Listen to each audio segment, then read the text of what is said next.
सत्ता में आगे अब एक सवाल के साथ बढ़ते हैं। सवाल यह है कि बीजेपी का अगला राष्ट्रीय अध्यक्ष कौन होगा? बीजेपी को अगला राष्ट्रीय अध्यक्ष कब मिलेगा? सत्ता के न्यूज मित्रों को आज इस सवाल का जवाब देने की हम कोशिश करेंगे और बताएंगे कि अगला राष्ट्रीय अध्यक्ष चुनने के लिए बीजेपी के अंदर क्या चल रहा है और कब तक बीजेपी को नया राष्ट्रीय अध्यक्ष मिल सकता है। फिलहाल कहानी यह है कि बीजेपी में राष्ट्रीय अध्यक्ष के चुनाव की प्रक्रिया तेज हो गई है।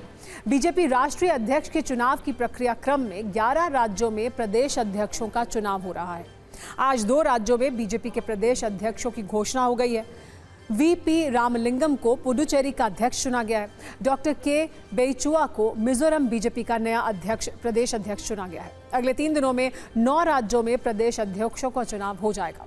आज महाराष्ट्र, आंध्र प्रदेश, तेलंगाना, उत्तराखंड, हिमाचल प्रदेश के प्रदेश अध्यक्षों के चुनाव के लिए नॉमिनेशन हो गया है। प्रदेश अध्यक्षों के नामों की घोषणा कल तक कर दी जाएगी। आज उत्तराखंड में मौजूदा प्रदेश अध्यक्ष महेंद्र भट्ट ने अपना नामांकन दाखिल कर दिया। कल नए प्रदेश अध्यक्ष के नाम की घोषणा होगी। वहीं हिमाचल प्रदेश की बात करें तो मौजूदा प्रदेश अध्यक्ष राजीव बिंदल को एक बार फिर अध्यक्ष चुना जा रहा है। उन्होंने भी अपना नामांकन दाखिल कर दिया है। इसके अलावा आंध्र प्रदेश में अध्यक्ष पद के लिए पीवीएन माधव ने नामांकन दाखिल किया है। तेलंगाना में पार्टी अध्यक्ष के लिए रामचंद्र राव ने नामांकन दाखिल किया है। महाराष्ट्र में कार्यकारी अध्यक्ष रवि चौहान ने अपना नामांकन दाखिल कर दिया है।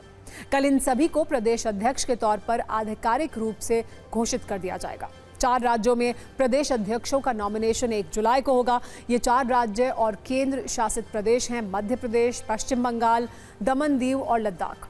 नोट करने वाली बात यह है कि उत्तर प्रदेश, गुजरात, कर्नाटक और पंजाब के प्रदेश अध्यक्षों के चुनाव पर अभी फैसला होना बाकी है।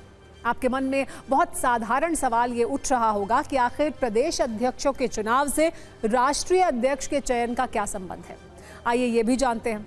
इस वक्त बीजेपी संगठन की दृष्टि से और राजनीतिक रूप से 36 राज्यों और केंद्र शासित प्रदेशों में मौजूद है। राष्ट्रीय अध्यक्ष के चुनाव की प्रक्रिया शुरू करने के लिए आधे से एक अधिक प्रदेशों के अध्यक्षों का चुनाव होना जरूरी होता है। मतलब ये कि कम से कम 19 राज्यों और केंद्र शासित प्रदेशों में बीजेपी के प्रदेश अध्यक्ष का चुनाव होना जरूरी है।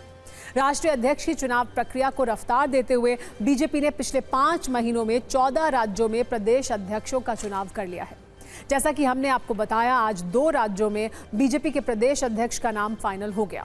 अगले 3 दिन में 9 और राज्यों में बीजेपी के प्रदेश अध्यक्ष घोषित हो जाएंगे। मतलब 3 जुलाई तक 25 राज्यों में प्रदेश अध्यक्ष के नामों की घोषणा हो जाएगी। बताया यह भी जा रहा है कि जुलाई के मध्य तक बीजेपी के राष्ट्रीय अध्यक्ष का चुनाव हो सकता है। 25-26 राज्यों में नए अध्यक्ष के चुनाव के अलावा राष्ट्रीय अध्यक्ष के चुनाव से पहले कुछ अन्य राज्यों के अध्यक्ष की भी घोषणा की जा सकती है, जिनमें हरियाणा और दिल्ली का नाम भी शामिल है।